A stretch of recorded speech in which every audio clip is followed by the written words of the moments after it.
이제 1절부터 이제 3절 말씀에는 그 사무엘이 이제 나이가 늙게 되고 이런 상황에서 이제 다음 그 사사를 이제 세우는 부분에 있어서 이제 우리가 이제 사무엘이 평생 동안 그 참 훌륭한 그런 사역을 했는데 아마 이 마지막 부분에 있어서 좀 선택을 잘못한 것이 아닌가 하는 생각을 이렇게 가져보게 됩니다. 그래서 우리가 이제 우리의 삶에 참 중요한 부분이 그 선택의 부분 같아요. 그러니까 우리 이제 오영재님께서도 그 선장이나 선원들이 그런 위기 상황을 대응하는 그런 걸 보면서 정말 자기들의 사명이나 의무를 조금만 생각을 했으면 그런 그 위험한 상황에서 참 감동적인 그런 일들을 할 수가 있었는데 사람이 물론 평소에 많은 훈련도 문제가 있고 뭐 제가 알기로 이제 뭐 그 사람들이 또 교인들이 많다고 그럽니다. 근데 그렇게 그런 상황에서 자기들만 살려고 하는 이런 것들을 보면서 우리도 이제 삶의 많은 순간 선택을 하잖아요. 매일매일 선택을 하게 되고 우리가 이제 중요한 인생의 선택들을 하게 되는데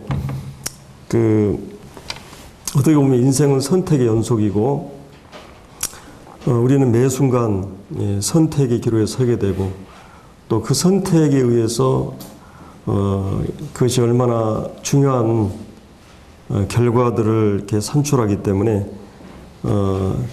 이런 그 선택의 문제에 있어서 과연 우리가 어떻게 하면 좋은 선택을, 바른 선택을 할 수 있을까 이런 이제 고민을 해보게 되고 우리가 이제 아내를 선택하는 문제, 인생에 또 우리가 중요한 그 국가적으로는 어떤 지도자, 대통령이라든지 또 많은 정치인들 그리고 이 대학 선택의 문제, 또 학과 선택의 문제, 그리고 직장에 대한 문제 이런 많은 그런 선택의 부분이 있는데 하나님께서 우리에게 운명적으로 허락하신 섭리적으로 허락하신 뭐 부모라든지 또 자녀나 형제 아니면 외모라든지 또 우리가 우리나라 이 국가라든지 이런 것들은 하나님께서 우리에게 허락하신 것입니다. 우리의 선택에 의해 좌우된 게 아니죠. 그래서 이미 하나님께서 허락하신 것들은 하나님께서 우리에게 허락하신 것들은 받아들이는 지혜, 하나님께서 허락하신 것에 대한 감사함으로 받는 것, 또 이제 많은 경우에 우리가 이런 것들을 이미 주어진 것들을 받지 못해서 이제 어려움을 겪은 경우도 있죠.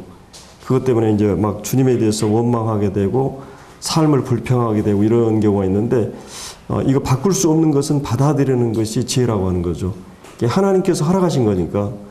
근데 이제 또 한 가지는 그리고 하나님께서 분명한 어떤 뜻이 있어서 우리에게 허락하신 것들이고 그러면서 또 한 가지는 우리가 이제 선택의 부분은 우리의 선택에 따라서 그 결과가 엄청난 그 결과를 가져오기 때문에 정말 이제 하나님 앞에서 바른 선택, 올바른 선택 이런 선택을 하기 위해서 우리가 어떻게 해야 되느냐. 물론 이제 우리가 그러기 위해서는 기도가 필요하겠고 또 삶은 하나님 앞에서 그 바른 영적인 그런 그 눈을 가지고 또 무엇이 진정한 가치 있는 것인가 또 이것이 어떤 결과를 가져올 것인가 이런 여러 가지 것들을 생각하고 또 무엇보다 하나님 말씀을 많이 접해야만이 무엇이 가장 가치 있는 걸 알게 되고 또 이 성경에 보면 많은 그 하나님의 사람들이 나오잖아요. 훌륭한 사람들이나 또 그렇지 못한 사람들 이런 사람들을 보면서 우리가 어떤 선택을 해야 될까 이제 이런 생각을 해보게 되죠. 예를 들어서 아브라함 같은 경우는 그가 믿음으로 이 선택을 하잖아요. 근데 이제 눕 같은 경우는 이제 이 보이는 것에 선택을 하게 되고 그것이 얼마나 그 인생에 큰 그런 결국은 그가 이제 어떤 결과를 가져오는가를 우리가 소돔과 고모라의 그 멸망을 통해서 이제 보게 되고 그래서 우리가 이제 정말 이것이 하나님 앞에서 옳은가에 대한 선택. 이제 일반적으로 사람들은 지금 우리가 살고 있는 시대 자체가 실용적인 시대다 보니까 무엇이 내게 그 이득이 되는가를 이렇게 생각을 하게 됩니다. 근데 이제 하나님 말씀의 기준에 의해서 무엇이 하나님 앞에서 옳은가를 선택해야 되고 때로 이제 우리는 우선 내 그 입맛이라든지 소원이나 욕망, 내가 원하는 것을 선택하려고 하는 그런 그 본능적으로, 근데 과연 하나님의 뜻과 하나님께서 무엇을 원하시는가, 이런 그 선택에 대한 문제. 또 우리가 이제 좋아하는 것을만 선택하죠, 우리가. 근데 이제 좋아하는 것보다도 정말 하나님이 원하신 것이 무엇인가, 또 우리가 하고 싶은 것보다는 또 우리가 해야 될 일을 선택하는 게, 이게 성숙한 사람의 선택이죠. 어린아이일수록 내가 하고 싶은 것을 선택하게 되는데, 이게 성숙한 사람들의 특징은 내가 마땅히 해야 될, 우리가 이제 뭐 공부를 한다든지 일을 한다든지 이런 것들은 성인들이 마땅히 해야 될 일들을 하게 되는, 그래서 이제 이런 그 짧은 선택이 모여서 우리의 삶을 그 엮어가기 때문에 우리는 그 이 작은 선택, 중요한 그런 선택들을 하기 위해서 먼저 우리는 에베소서 1장에 보면은 마음 눈을 밝혀달라고 이렇게 기도하죠. 내 마음 눈이 영적인 영안이 밝히게 되려고 기도를 이제 합니다. 또 이제 어떤 경우는 빌립보서 1장에 바울이 기도할 때 지극히 선한 것이 무엇인지 분별하도록, 지극히 선한 것이 무엇인지, 또 데살로니가서 5장에 보면은 범사 헤아려 좋은 것을 선택하도록. 그래서 이 사도 바울은 계속 그 서신서에 보면 최선의 선택, 또 하나님 앞에서 가장 바람직하고 옳은 선택, 이거를 위해서 우리가 늘 우리가 말씀 앞에 서게 되고, 또 그런 바른 선택을 위해서 우리가 이렇게 기도해야 될 필요가 있다는 것입니다. 그래서 이제 우리가 이 순간의 선택이 10년을 좌우한다고 그러지만, 어떻게 보면 우리의 선택이 그 영혼을 좌우하는 그런 선택이 있잖아요. 배우자는 우리의 이제 평생을 좌우하게 되지만, 우리가 구원받느냐 안 받느냐, 하나님의 선택에 대한 문제는 영원한 운명을 좌우하기도 합니다. 그래서 이제 이런 끊임없는 우리가 이제 선택 속에 있는데, 우리가 오늘 본문에 보면은 이 사무엘이 자식들을 이 사사로 선택하는 부분은 잘못된 그런 선택이었다. 이런 그 선택에 대한 부분이 나오고, 또 한 가지는 이제 이스라엘 민족들이 하나님을 버리고 이 왕을 선택하는 이런 그 잘못된 선택이 이제 오늘 우리 이 본문에 이렇게 이제 나오는 것을 보게 됩니다. 자, 그런데 우리가 이제 여기에 사무엘이라는 사람은 우리가 그동안 쭉 보면서 어떤 사람인가를 우리가 이제 대략 이제 알고 있죠. 구약사의 가장 훌륭한 그런 선지자 중에 한 사람이었고, 이 모세나 엘리야 같은 그런 훌륭한 선지자들과 버금가는 그렇게 훌륭한 그런 영적인 그런 그 선지자였고, 자, 그런데 이제 이런 훌륭한 부모들 밑에서 우리가 이런 자녀들이 낳는다고 하는 것이 참 이해가 안 되죠. 성경에 보면 참 아이러니한 사실은 이 좋은 부모 밑에 이렇게 불경건한 자녀들이 이렇게 이제 자라나는 것을 이제 우리가 여러 군데 볼 수 있죠. 우리가 잘 아는 다윗도 그러고, 그다음에 이제 우리가 잘 아는 이 히스기야 같은 왕은 아주 훌륭한 그런 그 왕이었잖아요.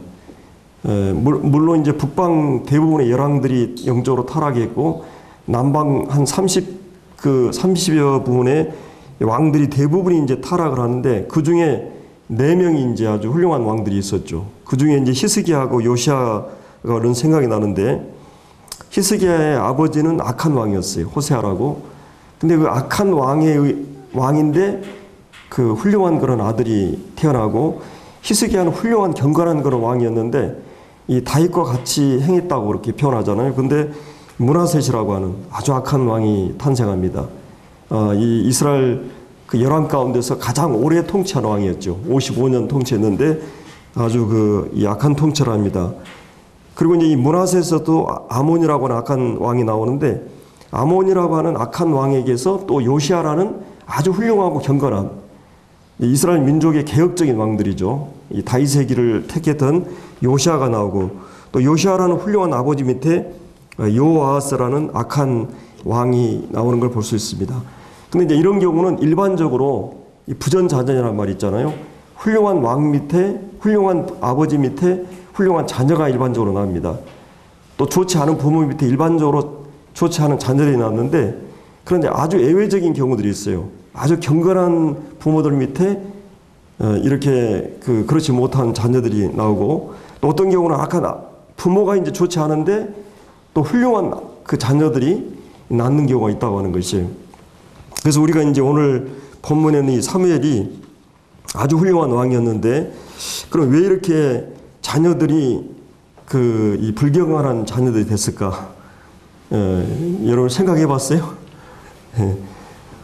이제 그 중에 하나가 아마도 이 사무엘은 너무나 바빠가지고 공무에 한 사람이 이스라엘 전역을 순회하면서 사역을 했기 때문에 여러분들 알지만은 이제 예를 들어서 허연옥 형이 같이 막 전국 순회를 많이 하신 분들은 가정을 거의 그 아버지로서 역할을 할 수 없는 시간이나 공간적으로 너무나 많이 밖에 이제 나가 있는, 여러분들 가끔 이제 이 훌륭한 공무원들이나 또 이 목회자들이나 이런 사람들 가운데 자녀들이 아주 탈선하는 그런 경우가 꽤 의외로 많거든요. 근데 이제 그거는 심는다고 거둔다고 아버지로서의 역할을 할 수 있는 어떤 그런 실제적인 그 시간이 안 되기 때문에 이제 그럴 수 있다고 하는 거죠. 또 이제 어떤 경우는 오늘 이 본문에 대해서 사무엘이 이제 어린 시절 아주 어릴 때 젖되고 나서 바로 아버지에게서 학습을 받지 못한 아버지 밑에서 자라나지 않는, 그래서 이제 아버지로서 제 역할을 제대로 못하는 그런 부분이 있지 않는가 하는 이제 생각도 하게 되고요. 그래서 이제 너무 일찍 하나님의 부름을 받았기 때문에 그런 훌륭한 부모 밑에서 자란 그런 배경이 없기 때문에 또 아버지로서 이제 그런 역할을 하지 못했지 않았는가 하는 이제 그런 경우도 있습니다. 또 어떤 경우는 너무나 훌륭하기 때문에 따라가기가 버거워서 또 이제 그런 경우도 있는 경우가 이제 예외적으로 또 있기도 하죠. 그러나 이제 분명한 것은 우리는 이제 여기서 이제 몇 가지 보면은 사무엘이 늙어서 그의 아들들을 이스라엘의 사사로 삼았다. 사무엘이 이제 이 부분이 이제 잘못된 선택의 한 부분인데, 이제 거기 2절에 보면은 장자가 나오고 차자가 나옵니다. 그래서 이제 3절에 그들의 문제는 뭐냐면 그들이 아들들이 자기 아버지 행위를 따르지 않았다. 이 아버지가 갔던 그런 신앙의 원칙과 노선을 따르지 않고 경건한 삶의 위치에서 있지 않고 이익을 따라 뇌물을 받았다. 그래서 판결을 굳게 했다. 결국은 이제 어떤 면에서 보면은 이 사무엘의 이 아이들이 이 돈에 굉장히 약했다고 하는 것이죠. 그러면 이제 돈에 약한 사람은 어떤 경우일 것 같아요? 물론 이제 돈이 너무나 많은 아버지 밑에 사는 애들도 돈에 약합니다. 쉽게 돈이 주어지고 이 부모들이 능력 있는 부모들은 자녀들과 함께 할 수 있는 공간이나 시간이 없기 때문에 모든 걸 그냥 돈으로 때우는, 장난감 사달라 그러면 그냥 사주고 뭐 필요하다면 다 돈으로 이렇게 아버지 역할을 대신해서 이렇게 주는 경우가 있는데, 그런 경우는 이제 돈을 쉽게 쓰는 그런 이 아이들로 크게 되죠. 이 돈에 대한 개념이. 근데 이제 어떤 경우는 굉장히 궁핍하고 어렵게 살기 때문에 또 돈에 약한 사람이 있어요. 그런 경우는 이제 돈이 자기에게 생기면 쓸 줄 모르는 그런 경우가 되죠, 이제. 그래서 이런 여하튼 이 한 가지는 이 아이들이 돈에 약했다고 하는 거죠. 거기 이제 3절에 보면 뇌물을 받았다. 이익을 따라 뇌물을 받고, 사실은 이 사사들이 하는 중요한 역할은 뭐예요? 이 판결하는 일을 합니다. 이 재판하는 일을 주로 사사들이 했거든요. 법적인 문제를. 그래서 이제 그런 중요한 그런 사법적인 기능들이 사사들에 의해서 이루어졌고, 사실은 실제적인 정치, 행정적인 정치는 하나님이 직접 통치하는 거였기 때문에 말씀을 통해서 그리고 모든 법은 이미 율법 아래 나와 있고, 그렇기 때문에 이제 그들이 하는 것은 잘못했을 때 판결하는 일을 주로 이 사사들이 하게 됩니다. 근데 이제 이런 뇌물을 받고 판결을 굳게 하는, 그래서 이제 이런 거를 보면서 결국은 이제 우리가 이제 물질을 다루는 걸 보면 그 사람의 영성을 알 수 있다고 그랬어요. 이 돈을 관리하는 걸 보면 그 사람이 영적인 사람인가 아닌가를 금방 알 수 있습니다. 왜냐하면 이 돈은 굉장히 이해관계가 있고 또 이 보물 있는 곳에 마음이 있고, 이 돈을 어떻게 쓰느냐는 그 사람의 믿음의 수준이나 상태를 그대로 드러냅니다. 그리고 이제 특별히 우리 모임 같은 경우는 이 헌금은 이제 비밀리에 하잖아요. 아무도 모르게 합니다. 그리고 이 신학이라고 하는 거 무엇이든지 그래요. 신앙은 누가 기도를 잘할 것 같아요? 누가 기도를 잘할 것 같습니까? 응답을 잘 받은 사람이 기도를 잘할 수 있어요. 그러니까 기도해가지고 응답이 잘 안 되거나 응답에 대한 경험이 약하면 기도하는데 주저하게 됩니다. 근데 기도했는데 응답을 주님이 받아요. 또 이제 응답하지 않은 기도도 있지만은 한 가지 분명한 것은 내가 믿음으로 기도했고 진실하게 기도했을 때 주님이 응답해 주면 기도 응답을 통해서 기도가 계속 기도하게 되죠. 어떤 일이든지 기도하게 됩니다. 모든 범사에 기도하게 되죠. 그러면 이제 이 주님이 또 인도하심을 받는 경우도 말씀을 통해서 이제 주님이 우리에게 말씀을 많이 주시잖아요. 인도함을 많이 받은 사람은 말씀을 많이 보게 돼 있어요. 그러니까 이제 어떤 의무적으로 내가 해야 된다는 그런 것 때문에 아니라 분명히 주님이 그때그때 말씀을 주세요. 그러면 말씀을 보게 되거든요. 기도하게 되거든요. 그럼 누가 헌금을 잘하겠어요? 주님께서 헌금을 했을 때 내가 특별한 어떤 헌금을 하게 되면 주님 분명히 그거에 대해서 경험적으로 함께 하시는 걸 경험하게 되면 그 헌금에 대해 담력을 얻게 됩니다. 일반적으로 이제 기독교 내가 여론조사 한번 봤는데 이 경제적으로 어렵거나 이제 궁핍해지면 일반적으로 11조를 안 하면 그렇게 된다고 그래요. 이거는 이제 통계적으로 나온 거예요. 그러니까 내가 주님께 마땅히 드려야 될 거를 잘 드리지 않으면 반드시 어떤 어려움이 온다는 것이에요. 이 어떤 원칙을 깰 때. 그래서 주님 앞에 다시 그거를 주님 앞에 원칙을 갖고 했을 때 또 주님이 그렇게 이제 도우시는 거를 경험하게 하죠. 이런 걸. 그래 이런 모든 신앙은 실제적인 거죠. 나와 주님과의 분명히 아무도 모르지만 이 사랑 나만이 안다고 뭔가 주님 앞에서 믿음으로 기도했을 때, 인도함 받았을 때, 헌금을 했을 때 모든 것 주님이 자기를 경험하게 하는 거거든요. 그러니까 보이지 않는 하나님이지만 실제 내가 인격적으로 삶 속에서 구체적으로 경험을 하게 되면 계속 그 삶을 살아가요. 그리고 이제 물론 이제 이 예배당 모이는 것도 우리가 이제 숫자도 적고 몇 명 안 되고 그러잖아요. 근데 주님이 그때그때마다 필요한 메시지를 주면 그 맛을 아는 사람 계속 나오게 돼 있어요. 그냥 나와야 된다 이런 것이 아니고 모든 범사를 주님 앞에서 그런 주님의 음성을 기다리고 인도하심을 기다리고 그러면 그런 이 경험들이 실제적인 우리 삶을 이끌어가는 거죠. 그래서 이제 이런 이 돈 문제 관련해서도 이 돈을 쓰는 걸 보면 그 사람이 어떤 사람인가를 알 수가 있어요. 그래서 이제 여기에 나오는 이 아이들이 이제 사사들이 이익을 따라서 뇌물을 받고 이렇게 하는 걸 보면서 그들이 이제 이 돈에 굉장히 약해 있는 모습을 보게 됩니다. 그래서 이제 이게 참 이런 백발이 될수록 나이가 늙고 연륜이 될수록 경험과 인생의 노하우가 많아지고 어떤 판단을 아주 정확하게 하고 신중하게 할 수 있는데 우리가 이제 이 사무엘이 가장 나이 많은 그때 오히려 이 자식에 대해서 약해 있는 이게 이제 부모들의 약점일 수가 있죠. 왠지 이 자식의 문제는 객관성을 잃어버리는 굉장히 주관적이 되어버리고 이것이 이제 연약한 부분이죠. 근데 이제 사무엘이 이런 선택을 하는 걸 보면서 참 이런 약점이 분별력이 흐려지고 정말 하나님 앞에서 말씀에 근거해서 이 사사를 그리고 하나님께서 모든 사사나 선지자는 누가 선택합니까? 하나님이 선택해요. 그래서 사무엘이 이 세습하는 게 아니고 이 선지자는 제사장은 세습이 하지만 이 사사로 선택한 것은 지혜롭지 못한 선택. 이걸로 인해 가지고 이제 이스라엘 백성들이 이런 것들 다 알게 되잖아요. 판결을 굽게 하고 여론이 형성이 될 것이고 사회 대부분의 사람들이 이런 사무엘의 자녀들의 판단을 보면서 이제 이 이방 나라처럼 우리에게 왕을 달라고 요구하는 그런 것들을 이제 보게 됩니다.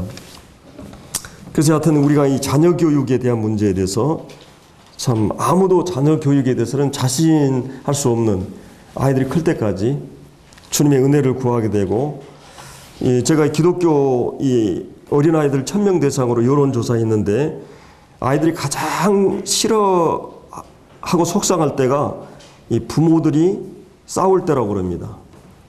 그래서 우리가 어떤 경우에든지 부모가 싸움을 보이지 않는 이 교육이 있어서 가장 중요하고, 부모들에게 야단 맞을 때, 이 혼자 있을 때, 그리고 이제 제일 좋았던 때가, 행복했던 때가 부모님과 함께 어떤 여행을 간다든지 놀러 간다든지 함께. 그래서 우리는 그젠가요? 우리 가족끼리 여행을 갔는데, 내일 다크 내일인가 거기 가가지고 기차를 타고 이 4명이 탄 자전거를 타고 기차 내일을 아주 신나게 다녀왔는데 아주 우리 가족들이 좋아하더라고요. 거기 가니까 좋은 그런 시간들 가졌는데, 또 이제 친구와 함께 있을 때, 또 선물을 받을 때, 이 아이들이 가장 듣기 좋아하는 말이 사랑한다, 또 참 잘했구나, 그리고 이제 이런 말이었고, 가장 듣기 싫은 말이 넌 그것도 못해, 공부 좀 해라, 이 바보야, 뭐 이런 말을 또 가장 싫어한다고 합니다. 그리고 이제 가장 또 하기 싫은 이 말이 부모의 잔소리 듣는 것, 또 학원 가라든지 아침 일찍 일어나라든지 학교 가라든지 이런 말들을 싫어한다고 하는 여론조사를 봤습니다. 하여튼 이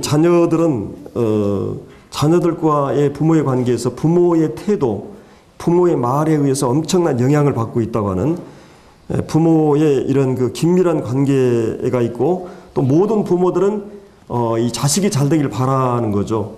자식이 잘 되지 않길 바라는 이런 부모들이 하나도 없을 겁니다. 바르게 키우고 싶고 제대로 키우고 싶은데, 그러나 내 원대로 되지 않는 것 때문에 안타까워하고, 뭔가 나보다는 내 자녀들이 훨씬 더 훌륭한 아이들이 되기를 바라는데, 그러나 이제 현실의 벽은 굉장히 높고 어려운 것을 보게 되고, 가면 갈수록 이 경쟁 사회고, 이런 경쟁 구도로 이제 흘러가다 보니까 부모들은 그런 것 때문에 또 그걸 무시할 수도 없고, 또 그것을 또 하자니 신앙적으로 어렵고 하는 그런 어려운 그런 문제들 앞에 봉착하는 것을 이제 보게 됩니다. 여하튼 이 부모와 자녀의 관계에 있어서 가장 중요한 부분이 이제 감정의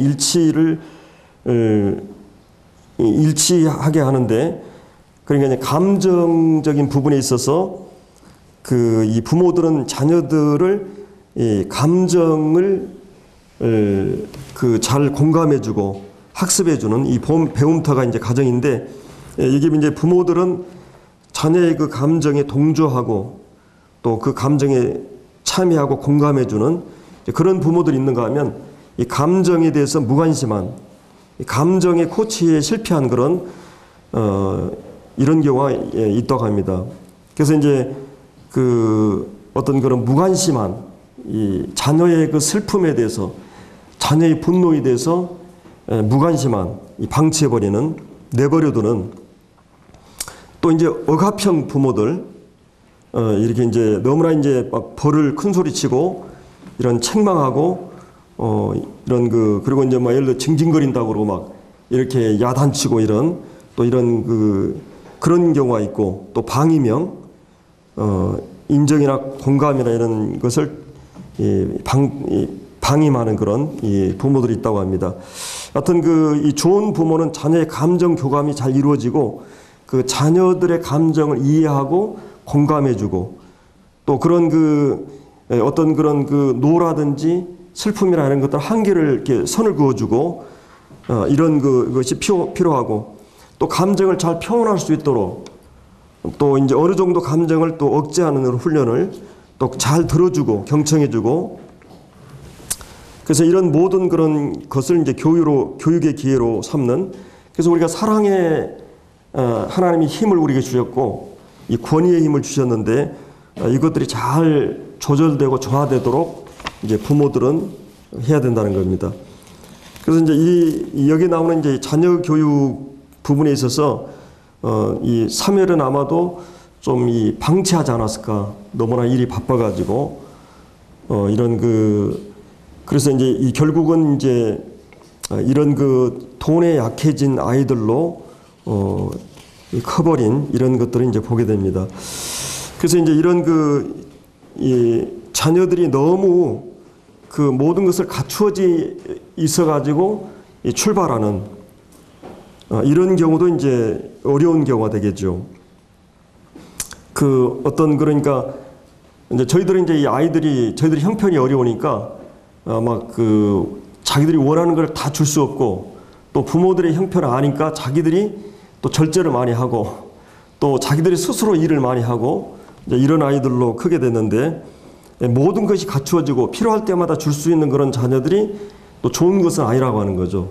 오히려 이제 이런 자녀들이 이제 어떤 그런 높은 고지로부터 출발하고 모든 것을 갖추어져 있는 상태에서 출발하게 되면 정말 인생이 외롭고 가난한 인생의 치열한 그런 삶의 현장을 이해하지 못하고 정신적으로 빈곤한 아이들이 되고 이해력이 약해지고 이 절제력이 약하다고 하는 거죠. 그래서 이제 이런 처음부터 이제 시작이나 출발을 너무 모든 것을 그냥 주는 것도 이 아이의 교육에 치명되게 될 수 있다고 하는 겁니다. 다만 그들이 모든 단계를 거쳐서 정당한 노동을 통해서 정당한 수입이 주어지고 불로소득이라든지 쉽게 돈이 생기는 용돈을 자주 주는 우리 문화 자체가 이제 뭐 명절이나 이런 때는 이 복돈이라는 게 필요하죠. 1년에 한두 번은. 그러나 쉽게 얻는 그런 것들을 사실은 이제 정신적으로 건강한 사람은 복권이라든지 무슨 증권이나 이런 것들을 하는 게 바람직하지 않죠. 그리스도인들에게. 네, 정당한 노동을 통해서 얻은 수입을 가지고 또 합당하게 쓰는 것.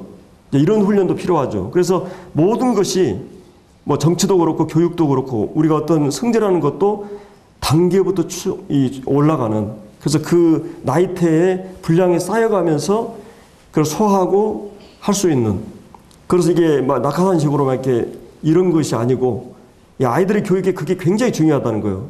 특별히 이제 서구나 미국이나 이런 문화 자체가 정치를 하더라도 단계별로 다 올라가서 왕이 되고 대통령이 되고 근데 우리나라는 그게 안 되다 보니까 그런 이 시스템이라든지 여러 가지 문제가 많다고 하는 것을 들은 적이 있습니다.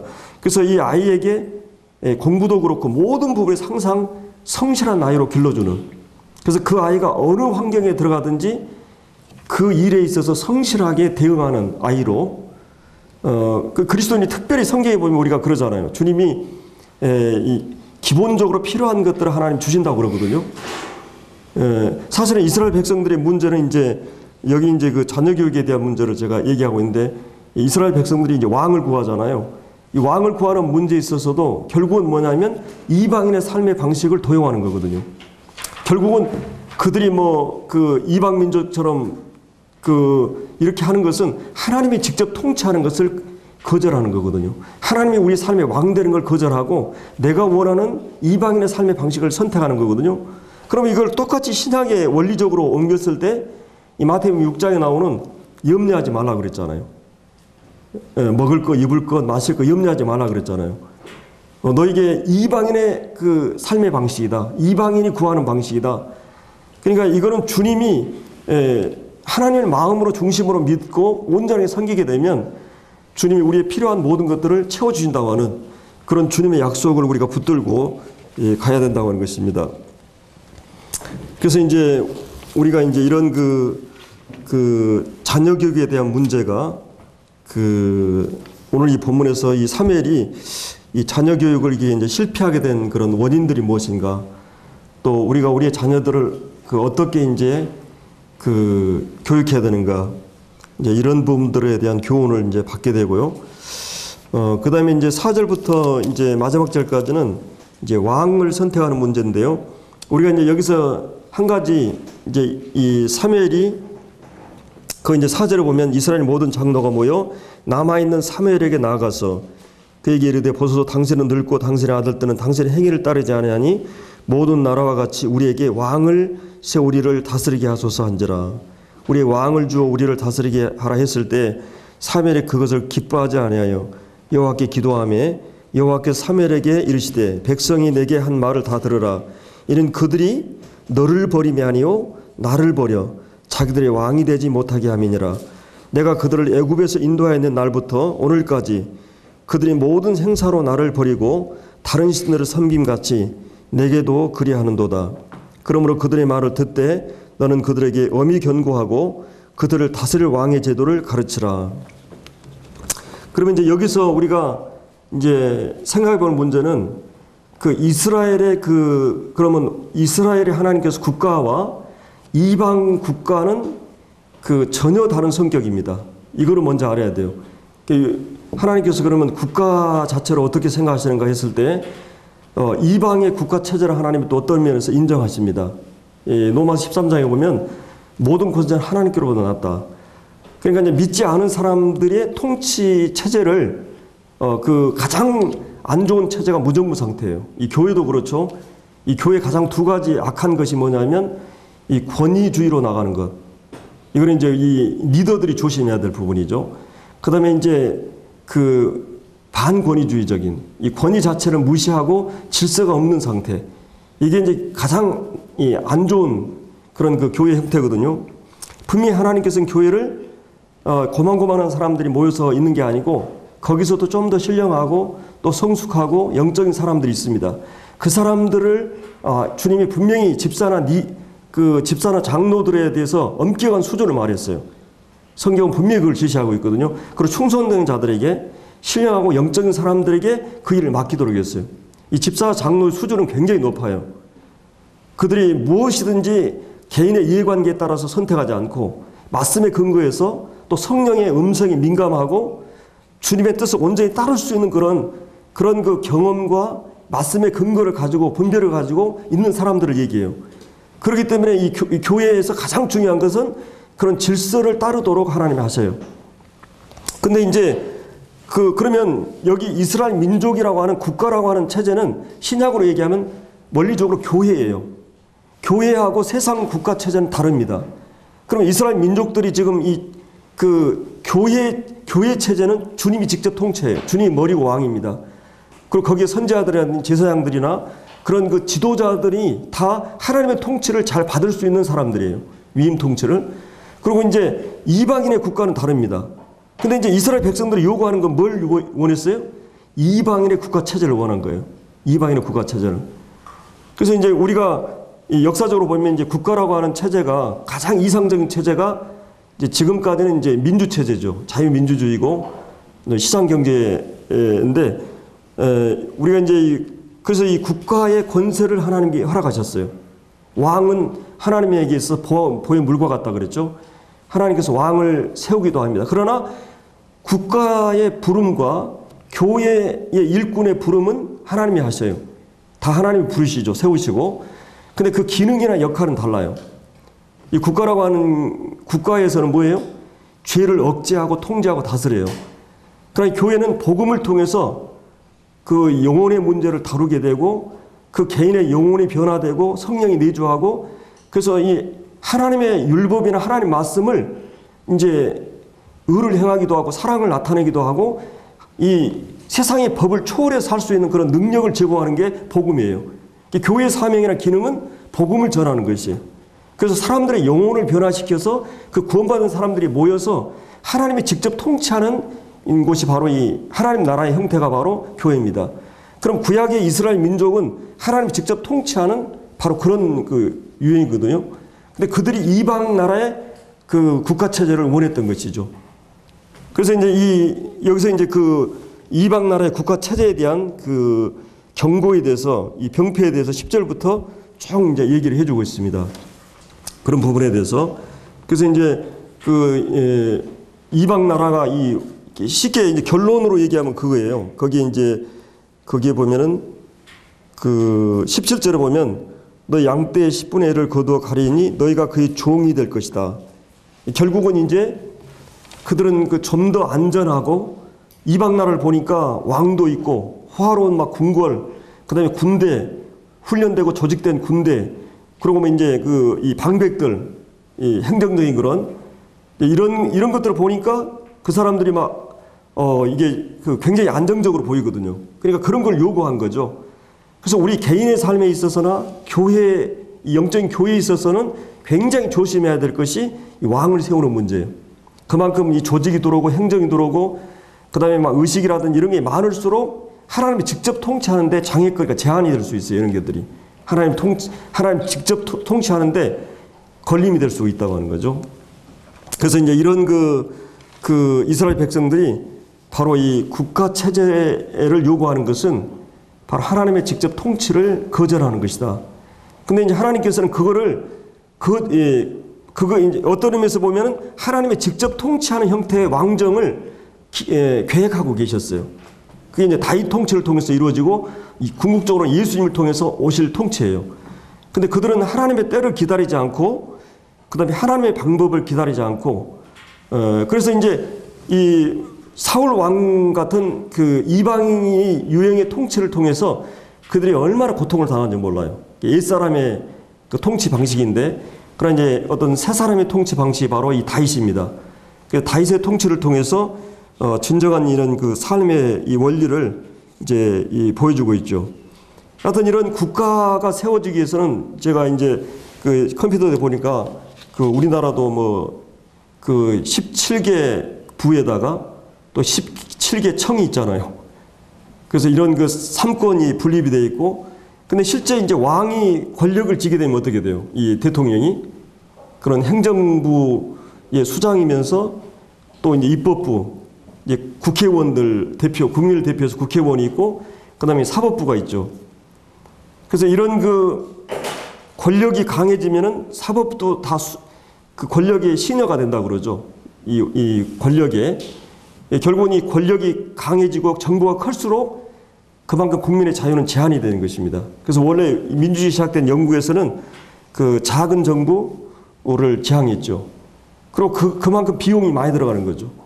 예를 들어서 우리가 10명, 국민이 10명 있는데 그 국가 일을 통치하기 위해서는 30명이 필요하다면 나머지 노동을 해가지고 거기서 남은 세금으로 운영을 해야 되니까 적은 사람이 노동하고 국가 일을 보고 그러면 이제 더 이렇게 효율적인 그런 정부가 될 수가 있는 거죠.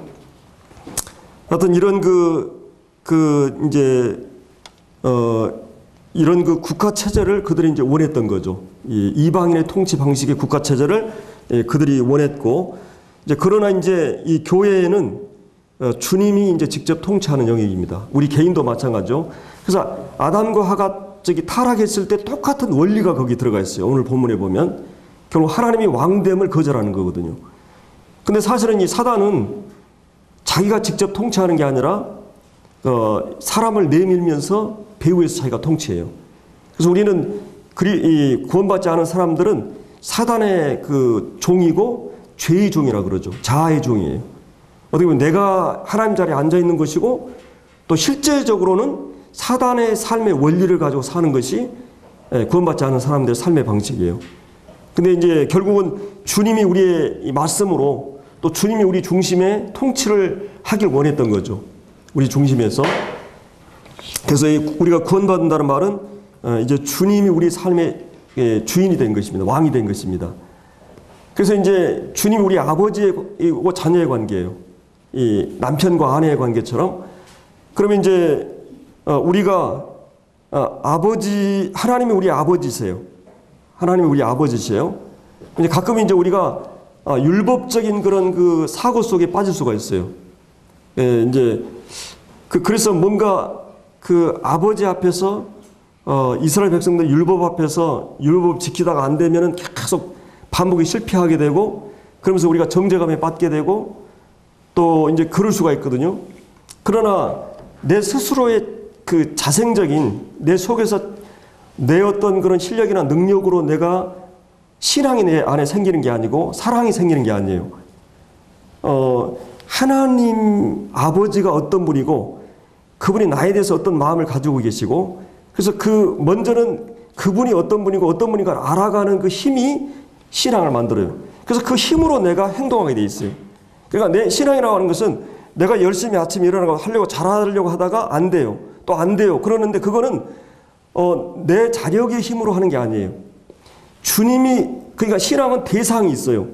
사랑도 대상이 있어요. 내 아버지가 내가 오늘 어떻게 살았다. 우리 혜진이가 이제 예를 들어서 아침에 일어나가지고 하루 종일 살았어요. 근데 저녁에 돌아가지고 내가 왜 오늘 이렇게 살았지? 그러면 부모님들이 생각할 때 어떻겠어요? 아, 그래, 너는 그꼴로 살면 안 되지. 이렇게 하는 게 아니에요. 부모의 마음은 그렇지 않아요.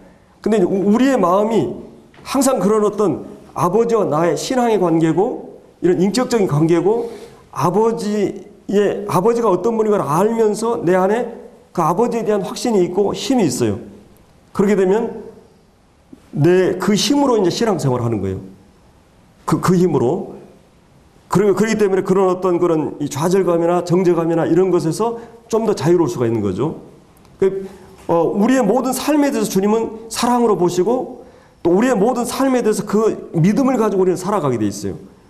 근데 율법적인 사고에 빠게 되면 그분이 검사로 생각하게 되고, 내 아버지가 검사다. 그럼 오늘 하루의 삶에 대해 점검하고, 내가 살지 못했으면 좌절감에 느끼고 정죄감에 빠지게 되고, 가장 무서운 게 이 정죄감이잖아요.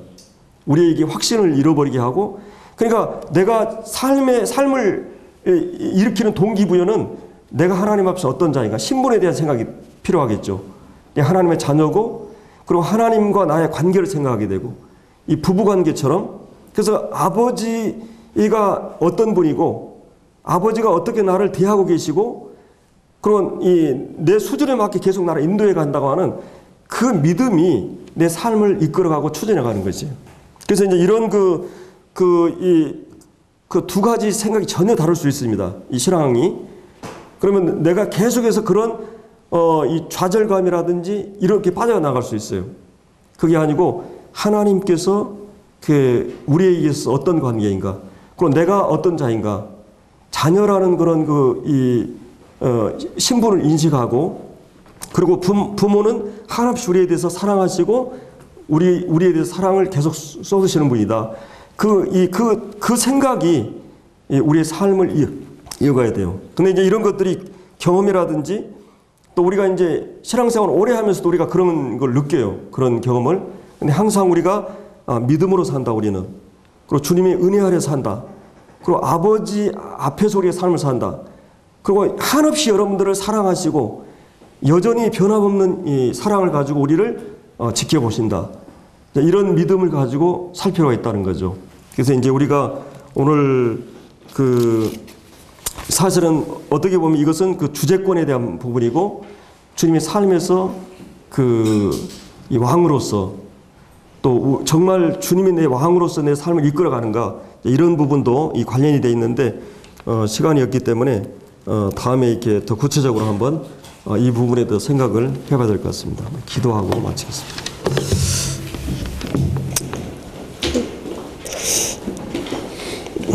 아버지 하나님, 참 저희들에게 맡겨진 자녀들을 어떻게 교육해야 하는가, 참 가장 중요한 것이 참 영적으로 그들을 바로 세우고, 또 무엇보다도 하나님 말씀으로 하나님을 경외하고, 또 그 영혼이 하나님 앞에 바로 서는 참 그런 교육이 가장 중요한 것을 알게 됩니다. 그래서 그것을 가장 본질로 하고, 나머지 우리의 삶의 관계에서 아이들을 키워나갈 수 있도록 지혜를 주시고, 또 참 저희들의 삶에서 때로 우리가 얼마나 내 마음대로 내 뜻대로 인생을 살아가는지 모릅니다. 그러나 정말 주님이 우리의 삶의 주가 되게 하시고, 또 이 교회의 주가 되게 하셔서 주님만이 이 교회를 이끌어 가시는 분임을 우리가 항상 기억하게 하시고, 참 우리가 내 원대로 내 뜻대로 가는 것이, 또 내 자유를 위해서 선택한 것이 가장 큰 내 영혼을 속박하고 얽어매는 것을 경험하게 됩니다. 그러나 우리가 주님을 사랑하게 되면서 오히려 속박 같은데 오히려 그것이 우리를 가장 평안하게 하고 자유롭게 하는 걸 보게 됩니다. 참 우리가 주님을 왕 삼는 것이 우리의 진정한 자유임을 기억하게 해주시고, 주님의 왕됨을 인정하고 살아가는 저희들의 삶이 되도록 이끌어 주시옵소서. 주신 교훈들 감사하고 존귀하신 주 예수 그리스도 이름으로 감사하며 기도하옵나이다. 아멘.